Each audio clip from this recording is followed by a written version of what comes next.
Баспасөз мәслихатынан шыққаннан кейін Бектөлеу деген журналист Григорий Бабаянның мынандай жағынан ұрады ғой мына жерде. Ана өздерінің төбелесетін сүйікті орны бар ғой, банк центр кредиттің алдында бір Ақтөбенің футболшылары енді жартылай жалаңаш жүрген кезде сол видеосы маған келді. Карповичтің екі сөзінің бір боқтық, айқай, тобылдың екі ойыншысы, қосалқы құрамда отырған ойыншысы тура сол ойында Бразилдің жеңісіне бәс тігіп.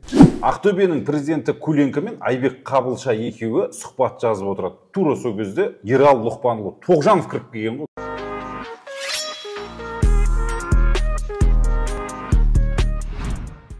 Армысыздар ардақты ағайын, ассалаумағалейкум, қадірменді көрермен қауым. Студияда әдеттегідей мен Ермұхамед Мәулен.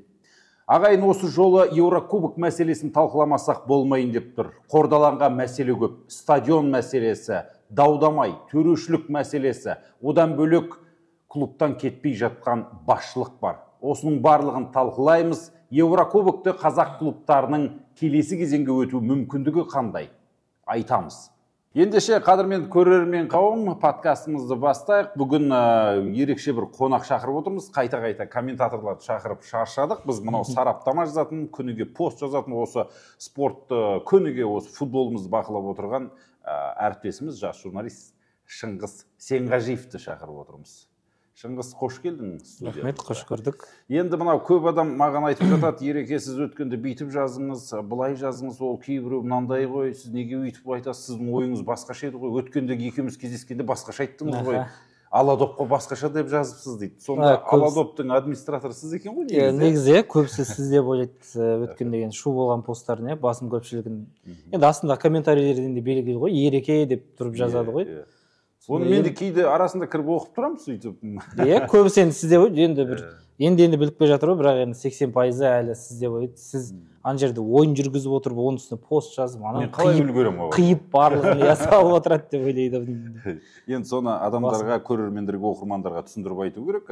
Шыңғыс Аладоп Инстаграм, Телеграм арналары бар, солардың біршамасының администраторы осындай видеоларды, жаңағыдай посттарды салып отырады. Бұл да енді қазір бір үлкен сала болды ғой, әжептәуір мамандық, SMM дейміз кейде. Одан да жалпы SMM деп қою сені аз деп ойлаймын, жалпы журналистсің ғой, өткенде YouTube-қа да, Аладоп YouTube арнасында видеоблог түсірдің. Жалпы мынау кешегі матчтарда болдың, бірінші чемпиондар лигасынан бастайық, Астананың деңгейі туралы адамдар не жазып жатыр осының? Енді Астананы өз көзімізбен көрдік осында, енді сыртқы алаңда ойынға барамадық, осы Астана аренада ойынды өздеріңіз көрдіңіздер, сүреңсіз өтті. Тым болмағанда ойлады, енді жанкүйерлердің барлығы шыны керек. Осының алдында пост салып, енді біз Аладоппен жаңағы жанкүйерлермен қарым-қатынас ұстап отырған жақсы көреміз. Ойларыңыз қандай? Бірінші таймнан кейін ойыңыз қандай? Ойын біткеннен кейін талқылау көп та ғой жерде. Сосын халықтың жаңағы бір үміті болады ғой, бәрібір енді өз алаңында ойнап жатыр, оның үстіне жасанды алаң, және де енді ойын алды баспасөз жиынында да футболшылар біраз сөз берді, үміттендірді жанкүйерлерде. Соған енді еріп келген жанкүйерлер ғой, 26.900 ба, 27.000 жанкүйердің алдында енді шыны керек масқара болдық.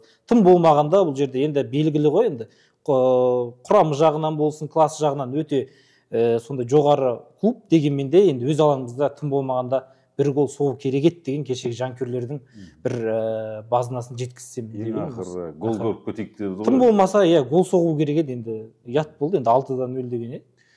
Мынау Григорий Константинұлы Бабаян әрбір қазір баспасөз мәслихатында біреумен салғыласып ерегісетін. Ол енді әдетті күнделікті жағдай болып өткенде Қазбек Тайлановтан бір ұрыс естіп алды. Одан кейін кеше ойыннан кейін Бектөлеумен салғыласты отырған. Бектің сұрағы орынды, енді ол жерде көбісі айтып жатыр, мына журналист не сұрақ қойды деп. Соны мен түсіндіре кетейін, ол біз бір жай ғана қиындысын ғана салдық қой. Сен салдың, басқа ешкім салған жоқ. Сол бір жаңағы ұрыс жатқан жерін. Сосын айтады да, журналистер неге сұрақ қоймайды, неге Тамасов неге алаңға шығарасын деп қоймайды, неге астам шықпайды. Оның барлығы журналистер қойып тастаған. Ол баспасөз ойынға дейін де, ойыннан кейін де қойылатын сұрақтар. Кешегенде Бектөлеудің сұрағын енді өзіңіз ойлаңызшы, біз Бабаянда айтқан кезде кейбір журналистер бар ғой, ақтап алатын. Ол деген тәжірибелі, ол ЦСКАны көріп келген, кім жанында жүрген деген сияқты ассистент болып, Стоевтың жанында жүрді. Енді сондай Еуропа көріп келген, тәжірибелі бапкер сөйтіп салғыласа ма журналистпен мысалға, дұрыс айтып тұр ана жерде, бірде-бір гол болған жоқ. Створды айтып тұр, ол Створ гол емес қой, енді сонымен көбісі. Жоқ, ол Створдың өзі бесеу қой. Бесеу ғой. Створ деген аз ғой ол негізі. Аздан бұрын ол енді жаңағы Створды алға тартып тұр ғой, гол емес, соны біраз күлкіге қалды шыны керек Бабаян бапкер. өзі де ойланған шығар енді. Енді біз былай қарасаңыз, ана Чемпиондар лигасының осындай аясында ойындар өтеді ғой, сол кезден журналистер ана басқа бапкерлерді психологиялық тұрғыдан қысады, провокация жасайды, шақырады. Сонда ғой ана басқа бапкерлер бар ғой, басқасын айтпай ақ қой, ресейлік бапкерлердің өзі қанша ашуланып отырса да жаңағы түр бермей, журналистпен ұрыспай, мәдениеттілік сақтап, қойған сұрағына былай қашып кетуге тырысады. Баспасөз мәслихатының хас шебері деп мен бір екі бапкерді айта аламын. Өзім енді көріп жүрген, өзім талай қатысқан. Оның бірі Әлихан Алиұлы Алиев, екіншісі Дмитрий Алексейұлы Агай деген кісі. Ол кісі жаңа қойған сұраққа бір мәдениетті түрде кейбір терминдерді қосып, былай бір орағытып тұрып жауап береді. Не сұрақ қойғанды өзің ұмытып қаласыз. Енді кім жаңағы Алиев бапкерді айтып отырсыз ғой, шеберлігін байқадым шыны керек. Білесіз ғой өзіңіз де, Қызылжар ұтылады, 2-0 ма 3-0 жауапсыз, оның үстіне гол да соға алмайды.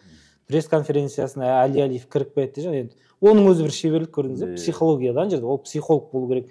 Жалғыз ол сенің ойыншың емес, бір отбасында ғана емес, ол журналистерде ол қанша деген төртінші билік өкілі деп жатады, олармен де қарым-қатынас дұрыс жасай алу керек, сөйлесе білу керек. Соны енді шыны керек шеберлік жағынан психологтарға Әли Алиев мықты. Кешегі Бабаян орнында Әли Алиев болған кезде ана жерде Бектің өзін орап әкететін еді. Екеуі дос болып кететін. Иә, дос болып кететін еді. Бек сұрақ қойған өкініп қалады. Сосын Сидневтің да баспасөз мәслихаттарын көремін. Иә, біраз. Отырады екен де бәрін айта береді екен, ешқандай жасыру деген жоқ екен. Ол бапкердің де бір-екі жаңағы несін салған, мен Нұрсұлтан Құрманмен бір-екі ұрыстары болған. Дегенмен енді өте ашық бапкер шыны керек. Енді ол кезде ол кінәлі болмады ғой, басшылық шешкен матчтан кейін болған. Иә, сол ойында. Енді мен саған бір қызық айтайын, жалпы өміріңе де керек болып қалар түбі болашақта, енді баспасөз хатшы боларсың бір жерде. Мынандай бір қызық оқиға болды. Талғат Маролы Байсуфинов ұлттық құраманың бапкері болып жүрген кезде маған осындай бір тапсырма берді. Асқат Тағыберген жарақат алып қалды деп ақпарат таратты деді. Жалған. Иә, Финляндияға қарсы ойнайын деп отырмыз. Сол Финляндияның аналитиктері соны зерттеп, нарезкісін жасап, Асқат Тағыберген туралы қазақстандық бапкерлерге звондап сұрапты. Орыс тілді ғой енді Финляндияның бапкерлері. Сөйтіп осындай жағдай болды. Сосын мен тұрамда ойбай, Асқат Тағыберген травмалды, ертең ойынға шықпайды енді деп ұраған. Содан тұрады да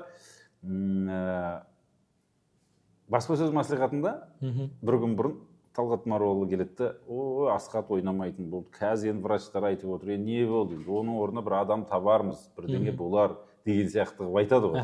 Сөйтіп ана Финляндияның адамдары ойлаған, ортадағы ойынды кішкене басқаша жүргіземіз деп ойлаған, сөйтіп қапталға ойыншылардың мықтыларын қойған, сөйтіп отқан кезде Асқат шыға берген, бір сағатқан кезде негізгі құрамда тұрады. Сөйтіп алдауға да болады баспасөз. Енді әрине бапкердің де бір жағынан жаңағы тәжірибесі, тактикасы керемет қой, шыны керек қарсыластал. Көрдіңіз бе, осы жерде барлығы сол журналистерге келіп тіреледі ғой кешегі да, мысалы кешенде қай бапкер болмасын негізі журналистке жаңағы сыйластық танытып кезегін сұрау. Журналистер емес, бізде бапкерден бөлек футболистерде де сұхбат бермейді ғой, жаңағы ойыннан кейін. Сосын бір баспасөз мәслихатын көрдім, Ақтөбе Карпович ойынның алдында, кеше Кутаиси Торпедоға қарсы ойынның алдында біреу сұрақ қояды. Изотов туралы қандай пікірдесіз деген кезде қасында Шамко отырады да жарылқап күлкісі келіп кетеді. Кеше Шамконың ойыннан кейінгі иә, ол да реакциясын салды, алаудопқа, өте қызық енді. Келісіп тұр, бірақ айта алмай тұрды, но комменттар қояды. Мен баспасөз мәслихатында тойдың боларынан болады қызық дейді, шыны керек баспасөз мәслихатында көп қызықтар болады, енді оның барын жанкүйерлер көбісі білмейді, жаңа біз бір қиықтардың несін ғана саламыз, жаңағы бір қызықты сәттерін, ал былай одан да көп кездер болады, не сәттер. Мынау бір жігіт бар, енді атын айтпай қояйын, осы баспасөз мәслихатына бір рет барған ғой, Ақтөбедегі матчқа. Сөйтсе бас бапкері жаңағы ашуға салып айтқан ғой, мынау Қазақстанның шекарасы біздің екі ғана кәсіпқой деңгейде ойнайтын футболшымыз болған, сол екеуін жібермей қойды, виза бермей. Қалғандарымыз өттік, біз нашар құрамымен келіп отыр, бірақ енді намысқа тырысамыз бірдеңе деген әңгіме айтқан ғой. Сосын ол түсінеді да, анау таможнядан өткізбей қойған Ақтөбеге екі ойыншыны. Сөйтеді бүкіл ақшасын жинап, Ақтөбенің жеңісіне, жаңағы тотылына бәс тіккен ғой. Ана баспасөз мәслихатында бірінші болып естіген. Сол қойып болғаннан кейін, бір сағаттан кейін бүкіл букмекерлік кеңселер анау ойынның коэффициентін азайтып жіберген, түсіріп тастаған. Екі ойыншысы келмейді. Иә, осындай жағдай ақпарат бүкіл әлемге тарап кеткен. Ал анау тура сол баспасөз мәслихатында отырып, ананы естігеннен кейін қоймаймын, сағат тұрып ақша. сөйтіп қомақты қаржы жеңіп, мінекей ақпараттың жеделдігінің арқасында, адамның интеллект білімінің арқасында жеңіп шыққан ба? Букмекерлік кеңсе. Мен жаңағы ол бапкердің жаңағы Асқат Тағыберген шықпайды деген секілді бір тактикасы ма деп отырсың? Жоқ, шынымен болған оқиға жаловаться етіп отқан ғой. Мен жаңағыдай Асқаттық секілді. Бұл да көрдіңіз бе, футболды білетін адам, сараптама жасай алатын адам, соңғы ақпараттарын оқып жүретін, жаңағыдай Аладоп сияқты парақшаларға тіркелген адамдар бәстіксе, мақұл жарасады. Айдалада отырып, бір Швецияның 2-ші дивизионына бәстігіп отыратындар. Көбісі енді қазір енді аналитика жасаудан негізі көбісі жай коэффициенттерді қарай салады, мысалы, қайсыған аз беріп отыр, соғын қоя салады, мынау жеңіске жетеді. Болмайтын кеше бірақ анау прогресс Нидеркорн деген команда Мидтюланд шығарып жіберді. Санта Коломо деген Андорраның командасы жүр әлі жарыста. Анау Клаксвик деген Фарер аралдарының командасы Чемпиондар лигасының 3-ші этабына өтіп кетті. Мінекей жағдай қандай болып жатыр. Сондықтан бізде қалыспауымыз керек. Ал енді мынау біз әңгімені одан ары қарай орақтайық. Бірінші болып Аладоп ақпарат берді, өздерің бердіңдер. Мынау 8 күні болады деп матч, УЕФА 10 күні деп тұрған. Кейін Аладоптан қарап өзгертті деп жаңа қалжыңдадық. Негізінен көбісі жаңағы басқа да сайттар, Ресейдің әсіресе сайттары көбінесе біз көбінесе Ресейдің сайттарын қарайды ғой қазір ақпаратта. Күнін датасын қате шығарды. Біз болмады, осылай деп салған едік, біздің комментарийдің астына салды, жазды. Ол деген бұлай болады, 10 күні болады, қалай жазып отырсыңдар? Сосын кешке қарай ма, УЕФА қайтадан жаңағы ресми сайтында қайтадан ойынның уақытын өзгертті. Соған салғанбыз ғой, жаңағы біз ең бірінші берді. Соны оған содан кейін тынышталған шығар енді халық. Содан кейін барып ойларын өзгертіп, жаңағы комментарийлерін өшіріп тастау дегендер бар ғой бізде солар басталды. 10 минуттан кейін өшіріп тастайды дейсің жазғандан. Енді сол мынау Астана Лудогорецпен ойнайын деп отыр. 8 күні. Енді сол ойында енді Лудогорец қазір қандай екен, жалпы оны біліп қарап жүрсің ғой енді. Лудогорец негізінен қазір өте ала ма Астана? Өте алма дегенде былай айта кетейік. Лудогорец кешегі Олимпиямен болған негіз ойынды қарасаңыз үлкен трагедия болды анау негізінен. 109-ші минутта пенальти. 102-ші минутта пенальти салмады. Деспотов пенальти салмады. Негізі жап-жақсы, енді жаңағы нелерін көрдім, ойынды обзорын дейміз ғой. Обзорын көріп шықтым. Негізінен өте жап-жақсы ойнайтын команда. Лудогорец жалпы өте тәжірибелі ғой, былайша айтқанда. Мен ойлаймын, ол Астанаға қиын соғады. Кезінде Жао Пауло, Махлангу дегендер ойнаған. Жақында Ордабасыға келгендегі Жоржиньо ойнаған. Сосын Лудогорецтің бағана бір ойыны бар ғой, Реал Мадридпен топтық кезеңде. 6-3 болып кетті бірдеңе болған. Сол негізі, сол жазсаңыз, сол шыға береді екен. Месут Өзилдің бір әдемі голы. Енді қанша дегенмен Еуропада топ жарып жүрген командалардың бірі ғой. Сондықтан да Астанаға қиын болады. Неге? Өйткені Астананың осы ішкі чемпионаттағы соңғы ойындарын көріп, осы Еврокубоктағы кешегі соңғы ойынды көрдіңіздер, қалай сорлап қалған. Соның барлығын енді былай кәсіби тұрғыда аналитика жасап қарасаңыз, егер Лудогорецпен қазіргі Астананың жағдайын салыстырсаңыз, Лудогорец бір 2 бәс жоғары тұр негізінен. Астана футбол клубының басшылығы мынандай ақпарат, енді инсайт дейміз бе, қалай айтамыз енді, осындай бір әңгіме бар. Еврокубок аяқталғанша Григорий Константинұлы Бабаянға тиіспейміз деп шешім. Енді ол тиіспейтіні белгілі ғой. Қадірменді көрермендер, сонымен қатар Юбет букмекерлік кеңсесінде көптеген акциялар болып жатыр. Қазір әрбір бәстіккен адам джекпот ұтысына қатыса алады. Сонымен қатар 5 бірдей ойынның нәтижесін тауып, құнды бағалы сыйлықтар ұтып алатын жағдайларыңыз бар. Юбет букмекерлік кеңсесіне тіркеліп, өзіңіздің бонусыңызды пайдалансаңыз да болады. Жалпы біз айтқаннан кейін кіріп қарасаңыз да болады. Біздікі жалпы айту, үгіттеу. Көру, көрмеу өз еркіңізде. Ол бапкер конференция лигасы бар ғой, одан кейін қалай береді? Астана енді бір жағынан ойлаймын, кеше бір топтық кезеңге шықпаса егер, жұмыстан алып тастаймыз деп айтты. Ол деген болмайтын нәрсе ғой, қалады ғой бәрібір. Жоқ дегенде жаңағы конференция лигасында Астана түсіп тұр. Мүмкін әлгі артында бір Жоқ, болады. ертең мысалы Лудогорецке ұтылып қалып, одан кейін 4-ші кезеңде Ференцварош оған да ұтылып қалса, ол да мүмкін негізінде. Астананың қазіргі шыны керек сенімнен айырылып қалды ғой соңғы ойындардың өзі.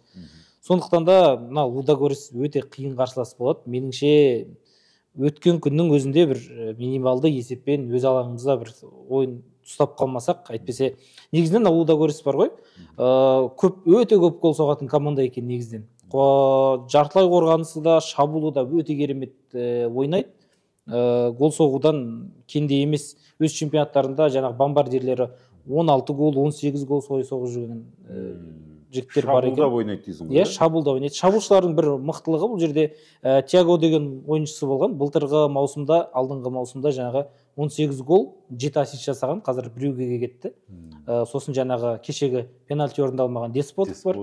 Деспотов қазір 18 бұрыштама көтеріп қойыпты. Сондай статистикасы бар екен. 17 екен. Иә, сондай статистикасы бар. Және Деспотов, сосын Матьес па, бір аргентиналық шабуылшы бар, ол да өте керемет ойнайды.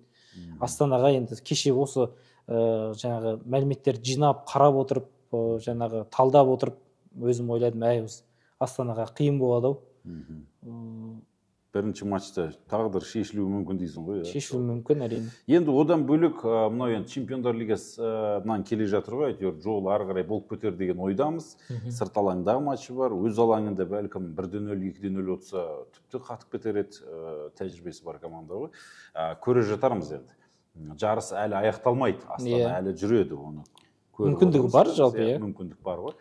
Одан кейін жаңағы конференция лигасына барған күннің өзінде ол жақта да жаңағы Эстонияның Флора деген сияқты командалар түсіп қалу мүмкін екен. Сонда Астана шығады деп ойлаймын өз басым. Енді конференция лигасына келейік. Бүкіл Қазақстанды, Европаны, испаниялық кейбір журналистерді таң қалдырып жатқан Қостанайдың Тобыл деген командасы бар. Сенсация. Базелді шығарып жіберді. Жартылай финалисті конференция лигасына шыққан. Осы жалпы енді оның қарсыласы, енді ойын болып кетті ғой, несін талқылай береміз. Дерри Сити деген. Мен сол керісінше Дерри Сити ұтылып қалады түбі. Купс мықты деп Купсқа қойған. Өйткені ойыншылар құрамын көремді, Купстың мықты ғой. Иә, Купста енді минималды бір есеппен ұтылып тұр ғой. 1-0, 2-1 ма, солай ұтылды. Негізінен мен де өзім ойлап едім, өз басым Купспен ойнайтын шығармыз деп. Кешегі матч 3-3 болды ғой. Иә, 3-3, алдыңғы есеп 2-1. 2-1. Дерри Сити өз алаңда ұтқан. Иә, негізінен Дерри Сити осы Тобылмен, бір Тобыл есе жібереді. Тобылға мен ойлаймын, Дерри Ситиден қиналмай өту керек осы жол. Жаңағы өткендегі Базельмен ойнайтын 2 ойынды алсаңыз, жаңағы дәл сондай қарқынмен ойнайтын болса, Ислам Чесноков бар, Рамазан Оразов, жаңағы Дебеле секілді өз бабында тұрса, онда Дерри Ситиден меніңше қиналмай өтіп кетуге болады. Бірінші ойын Қазақстанда, Қостанайда болады. Иә, Қостанайда болады 10 күні, иә, қазір. Иә, 10 күні. 10 тамызда болады. 8-де ойнайды екен. Сосын жаңағы өз алаңымыз әрине. Дерри Сити туралы қандай пікірдесің? 3 гол ұрыпты, оларды голды көп ұратын сияқты. 2 ойында Купстың қақпасында 5 гол ұрыпты. Жоқ, алдыңғы ойынды көрсеңіз, егер бірінші іріктеу түрінде Торсхавен ба? Иә, Торсхавен. Торсхавеннан жаңағы Фарер аралдарының онда өзі 0-0 өз алаңында, сосын қонақта 1-0 есебімен жеңді. Жаңағы ішкі чемпионаттағы нелер бар, жаңағы ойындарын алып қарасаңыз, көп гол соға бермейді. Оның үстіне мен сізге айтайын, осы Дерри Сити чемпиондыққа таласып келе жатқан бірден-бір команда қазір. Солтүстік Ирландияның чемпионы болуға деген өз жаңағы мақсаттар бар екен. Мен ойлаймын, осы оларға қазір Европа конференция лигасы емес, ішкі чемпионат маңызды. Себебі қазір 28 ойыннан кейін 43 ұпайын ба, жаңағы алда келе жатқан команда 45, 2 ұпай ғана. Линфилдтан 2 ұпай ма, 3 ұпай ғана қалып келе жатыр. Меніңше өткен солтүстік Ирландиямен ойнадық қой біз. Сол кезде сол Линфилдтың стадионында ойнадық қой. Иә, сол команда Линфилдтан 3 ұпай артта. Рамазан Оразовта ғана бар ол жерде. Виза бар да. Иә. Кеше жазып отырып. Солтүстік Ирландия осыдан қалай? 2 ай ба? 1 ай бұрын барып келген. Мен ойлаймын, Тобыл ұлттық құраманы сол жаңа жетістігін жетіп, тағы бір Ирландиядан, солтүстік Ирландиядан жеңіспен қайтатын шығармыз деген үміттемін мен жалпы өз басым. Енді бірінші ойын өз алаңда жеңу керек те, 2-2 айырмасын шейіп тастау керек, сонда оп-оңай барады. Енді тағы да бір командамыз бұл Ақтөбе, кеше ұтылып қалғаны қалай? Кеше жігіттер босаңсып ойнады, шыны керек. Мен де Аладопқа жаңа салып отырдық, жігіттерге былай босаңсуға болмайды деген секілді. Енді қанша дегенмен көреміз ғой, бұл жерде де психология ғой. Ана жақ қонақта 4-1 ұтып келді, 3 ұпай, 3 доп айырмашылығымен алда тұр. Оның үстіне бірінші тайм Самородов гол соғып кетті. Соған енді барлығы болды деді ғой, болды, өтіп тұрмыз. 90-80% өтіп тұрмыз. Болды, дем алайық деп келесі ойындарға деген секілді. Оның үстіне бесер ғой, чемпионатта да демалыс алмай ойнап жатқан командалардың бар ғой, жаңағы Ақтөбе. Сондықтан да ойлады енді бір бар күшімізді салмаймыз деп, тиісінше жаңағы торпедо күтпеген жерден 2 гол салып кетті ғой. Жаңағы 2 голда негізінен әдемі бір гол жаңағы рикошетпен қалай әдемі кірді. Екінші гол жаңағы комбинациялық шабуылдар өте керемет болды. Негізі кеше қайта қарап Арабидзе мен Бугуридзе. Иә, өте керемет комбинация. Екінші гол әдемі кірді. Қалай сан соқтырып кетті. Қорғаушыларды кәдімгідей жаңағы. Енді сол голдан кішкене қорғаушылар сабақ алу керек қой. Әрине, енді ол футболшыларды түсінуге болады. Кеше сондай психологиямен бірінші жаған. Енді келесі ойында ондай қателік жібермейді, және ондай бір босаңсу болмайтын шығар енді. Енді Ақтөбенің келесі қарсыласы Румынияның бейінді клубы Сепси деген. Сепси деген кәдімгі Еврокубокта тәжірибесі жоқ команда болғанымен масқара голдар ұрады екен. Мынау ЦСКА София деген әжептәуір Болгарияның командасы бар. Сол жаңағы Астананың қарсыласы бар ғой жаңағы. Лудогорецтің жаңағы соның басты қарсыласы ғой ЦСКА София. Былтырғы жылы дәл сол Қазақстан премьер-лигасы секілді ғана Лудогорецтен 1 ұпай қалып қалған екен да, ойыншы. Анау 74 ұпай жинаған, София 73 ұпай жинап, 1 ұпай айырмашылығымен артта қалып қалған.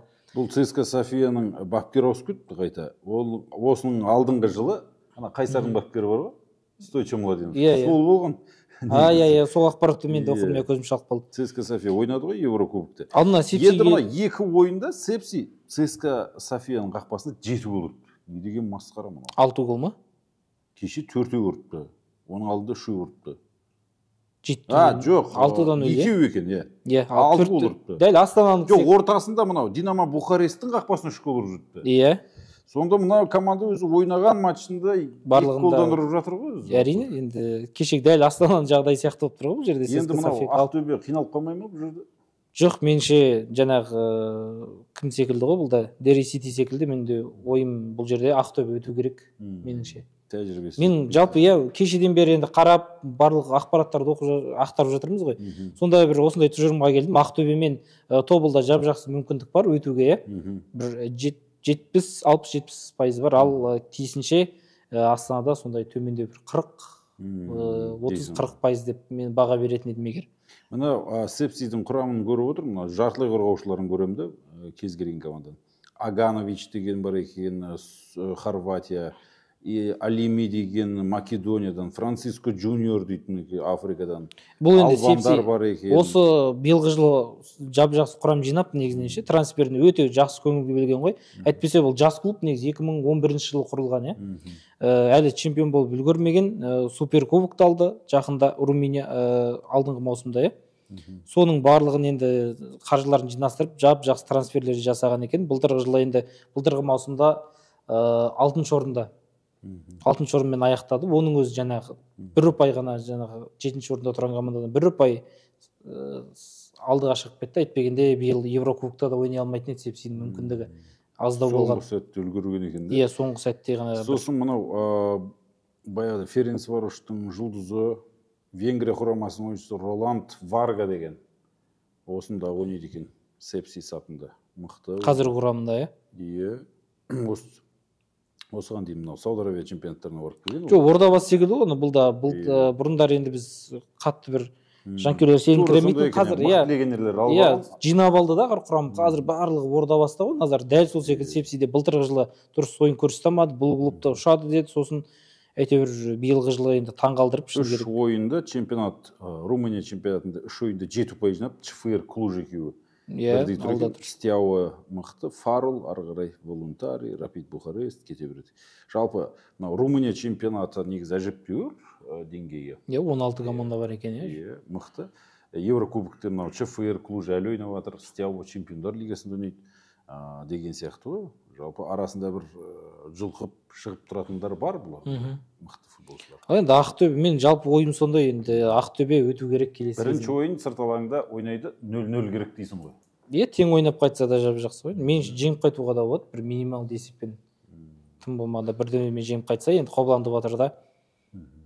Кешегі енді торпедо Кутаисиге ұтылғаннан кейін ойлап отыр ғой. Әрине, одан енді сабақ алады ғой. Енді қанша деген менде бапкер кеше мен естіп жатырмын да, сол жерде жүрген әріптестерімнен көп бөгелді дейді, жаңағы киім ауыстыру бөлмесінде Карпович соған қарағанда біраз ойыншыларын сілкіп алған секілді. Кеше қателіктерін, баланың қателіктері ғой шыны керек. Кутаиси ондай жаңағы комбинациямен өтіп кетіп жатса, енді кейс ойын қалай болады деген секілді Карповичте ашуланады ғой қанша дегенмен. Ойыншылар кейс ойында ондай босаңсу жоқ.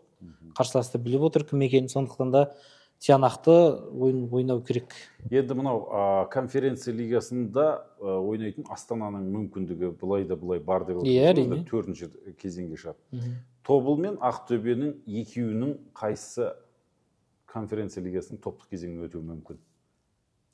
Тобылда көбірек сияқты менің ойымша. Енді осы жаңағы екеу, біреу Дерри Сити, біреу Сепсен өтетін болса, енді қиын болайын деп тұр. Астананың кейінге шейін деп тұр да. Өйткені Тобылға мықты қарсылас түседі ғой. Ал Ақтөбеге сәл әлсіз түседі. Әлсіз дегенде де, кешегі енді нелер шықты ғой, жаңағы командалар осыны ұтқан жағдайда, ықтималдылық қарсылас кіммен ойнау мүмкін деген секілді. Өте керемет командалар ана жерде тұрғандар негізі. Ешкім оңай емес. Оңай емес қазір. Көрдіңіз ғой, Еуропа лигасы, конференция лигасының өзінде қаншама сенсациялар орын алып жатыр.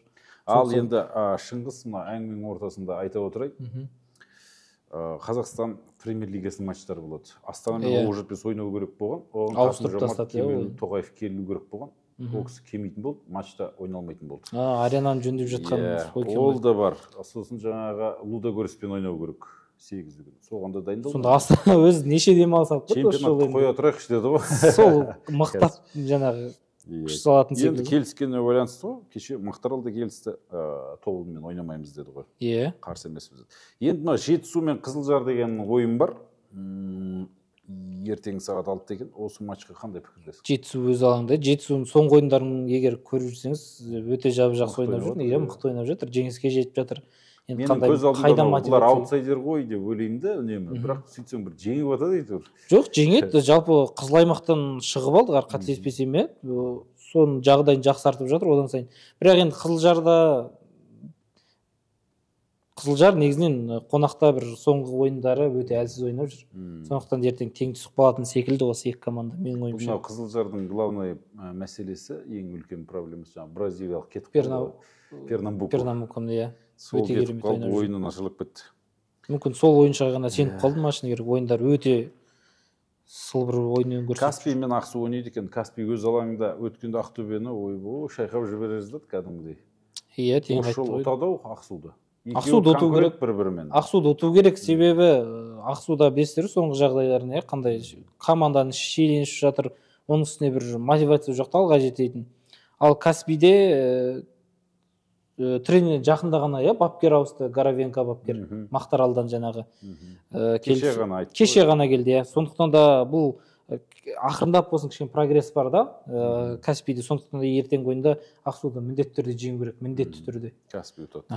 Шахтер мен Атырау арасындағы матч болады екен, оны мен жүргізеді екенмін. Сіз жүргізесіз ертең. Соған қандай? Атырауда басымдық бар секілді менің ойымша. Бірақ енді Шахтер өз алаңында болады. Атыраудың соңғы ойындары негізінен осы бар ғой. Соңғы кездері Атыраудың ойынына көп мән беріп қарап жүрмін. Негізі Атыраудың осы ойындарын мүлдем қалдырмай. Ойыншылар жағы керемет негізінен. Ана командалық ойын, физикалық тұрғыда да футболшылар өте керемет. Сондықтан да ойлаймын Атырауда минималды есеппен қайтатын шығар, өткенде Ақтөбе секілді 1-0 алып кетуі мүмкін. Атырау Тәжікстаннан 17 жастағы бір вундеркинд ойыншыны. Бүгін қосылды ғой құрамына. Енді ертең ойынға шығып жататын шығар. Фатхулло Олимзодо деген ойыншыны алыпты. Ертең ана Хусров Таиров сияқты 200 мыңға сатып жіберейін деп тұр ғой оны Атырауда. Жаңағы Шахтерден берген секілді ме? Енді Тобыл мен Қайсар ойнайды екен. Тобылдың басшылығы айтыпты, осы бір мереке ғой. Осы адамдар келіп жатыр ғой. Жоқ. Керісінше ойнаған жоқ. Тегін болсын депті.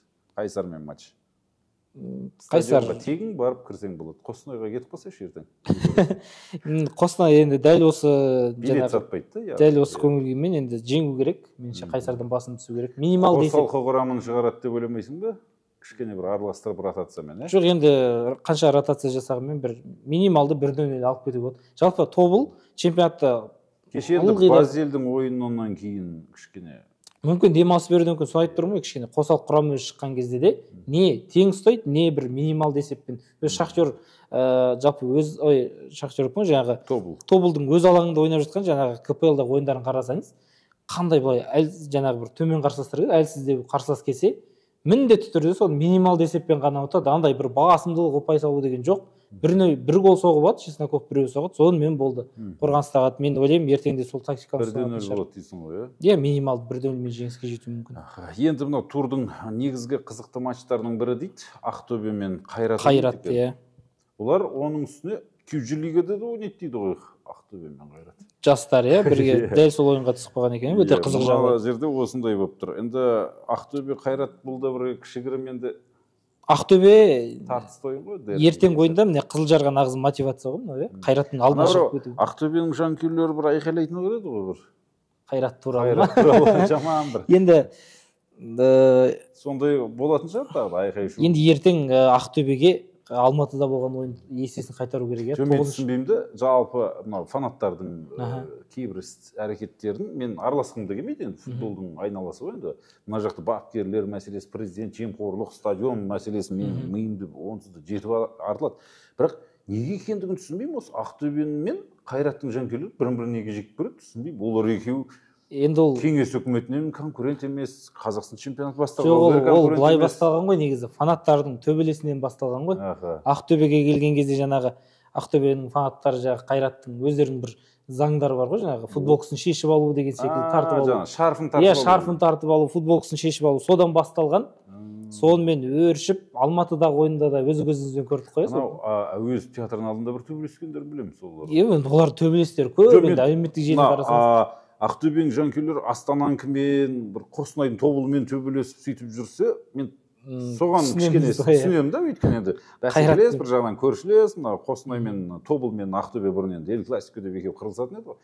Ол неменеге Қайратта несі бар деп ойлаймын да кейде, сөйтсем сондай дейсің ғой. Негізі оның мынандай тағы бір себебі бар, өйткені Алатау фанс деймін, жаңағы 13-ші сектор Қазақстанда шыны керек осыған дейін енді қазір енді қосылып жатыр ғой, жаңағы Техас деген секілді.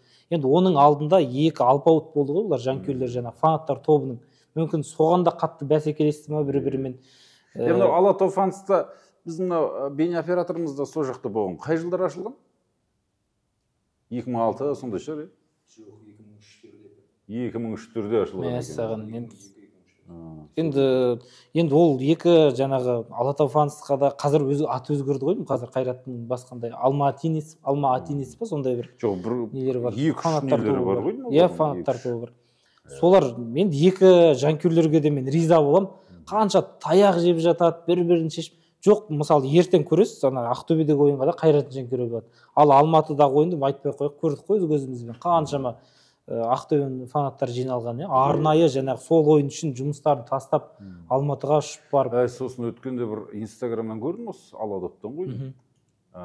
Кутаисиге барғанда 10-10 төбелесіпті дей ма, сондай болыпты ғой? Жоқ, Кутаисиге барғанда менше төбелесіп болған жоқ. Басында жаңағы Ақтөбенің фанаттарын көріп, мен қанша дегенмен білесіз ғой, Ақтөбенің фанаттары қалай жүретінін, шулап, жаңағы орталық жастар саябағында ма шулап жүрген кезде келген екен Кутаисидің фанаттары. Олар да бір әжептәуір жанкүйерлік етеді ғой. Өте жаңағы ірі кешегі Легияның фанаттары секілді ғой. Содан келген, содан жаңағы араздасып енді бір сөзі кешіп жатқан кезде бұлар айтқан жаңағы ертең сендер де келесіңдер, жақын жер қанша дегенмен қоя тұрыңдар, арттарында ойлаңдар деген секілді. Жоқ, ешқандай да менше не болған жоқ, бұл жерде мен білуімше. Жаңа кеше бір ақпараттан оқыдым, Легияның фанаттарының ішінде ММА-ның чемпионы бір атақты бір негізі сол Легияның фанаттары солай нелерді жинайды екен негізінен, жандай бір танымал адамдар. Иә, танымал. Қазір бір бізде Қазақстанда бір блогерлер чемпионат өтеді, сол секілді. Шафқаттарды қосып қою керек қой, білдіртпей. Сондай чемпиондар бар екен, боксерлар бар екен. Мен де естіп жатырмын кеше, жаңағы Легиян фанаттар тобына тіркелген өткен, соның ішінде де өздерінің бір керемет нелері бар. Сонда қарасам, шыны керек көбісі анау кәдімгі кәсіби спортсмендер жаңағы. ММА-ға қатысады, найт файт бірдеңелерге шығатын адамдар екен. Жарайды дедім. Енді мынау сол Ақтөбе мен жаңа Қайраттың ойынында, мынау кәдімгі футболда алаңда болатын оқиғаны қалай ойлайсың? Қайратта ешқандай мүмкіндік жоқ қой енді Ақтөбе. Мүмкіндік қалдырмайтын шығар, өйткені Жоа Паулу деген мүмкіндік бар ғой, бірақ. Жоа Паулу мүмкіндігін пайдаланылмай жүргенде қанша уақыт болды? Әйтеуір ұрады ғой, гол салып. Бірақ енді негізі Ақтөбе қарсы ойнағанда жап-жақсы ойын Жоа Паулу, білмеймін мен. Оқ жетпеспен ойын болды, оның алдында да біраз ойындар болды. Міне Жоа Паулу қазір міне бір гол соғады, міне гол соғады деп әлі күтіп келе жатыр негізі Қайраттың жанкүйерлері. Бірақ сол 13 голмен ба, 14 голмен әлі тоқтап тұр. 4 ойын болды ма, гол соққан жоқ. Менше енді Жоа Паулу гол соғып кетуі мүмкін, Ақтөбеге келгенде бір ерекше серпіліп ойнайтыны бар ол ойыншының. Бірақ енді мен ойлаймын Ақтөбе негізгі болжам Ақтөбе фаворит, сол жеңілдік. Өйткені жаңағы Алматыдағы есені қайтару керек, 2-1 болды. Сондықтан басым түсу керек, қайтсе де Ақтөбе. Дұрыс, тамаша. Енді одан ары қарай чемпионаттың әңгімесі енді ұзақ, әлі қызып келе жатыр. Одан кейін ұлттық құраманың матчтары бар, Еурокубок ойындары бар. Қадірменді ағайын, осымен бүгінгі әңгімемізді бір қорытындылап алсақ деп отырмыз. Ұзақ оны созып айта беретін ештеңесі жоқ. Барлық матчтарды өздеріңіз көресіздер. Сол футболдың айналасында болған жағдайларды талқыладық. Тобылдың да керемет мүмкіндігі бар. Дерри Сити деген аты жоқ, заты жоқ, сондай бір алпауыт клуб емес, оны ұтуға болады. Ақтөбеніңкі де сол. Сепси деген осы күні кеше ғана аяққа тұрып көтеріліп келе жатқан команданың бірі. Оның үстіне Ақтөбе екінші матчты өз алаңында. Бұл үлкен басымдылық. Жанкүйерлер қолдаса Ақтөбе ол жерден де өтіп кетеді деп ойлаймыз. Астанаға енді қиын болады, бірақ Лудогорецті өтуге бәріміз жанкүйер болып тілеулес боламыз. Еліміздің чемпионы қанша дегенмен маңдайалды клубымыздың бірі. Қадірменді ағайын, бүгін студияда болған жас журналист, осы жуырда видеоблог түсіріп жүрген, телеграм арнасы бар, инстаграм жүргізіп жүрген Шыңғыс Сенғажиев деген жігіт. Қазақ футбол туралы біраз ақпарат, мәлімет білетін өздеріңіз де байқаған шығарсыздар. Артымыздан осындай іні қарындастарымыз өсіп келе жатқаны бізде қуанамыз. Студияда болған мен Ермұхамет Мәулен. Қадірменді көрермен, біздің YouTube арнамызға тіркеліңіздер, лайктарыңызды аямаңыздар, комментарийлеріңізді төгіп жазыңыздар. Біз бәрінде оқып шығамыз. Ендеше жеңісті күндерде жүздескенше ағайын.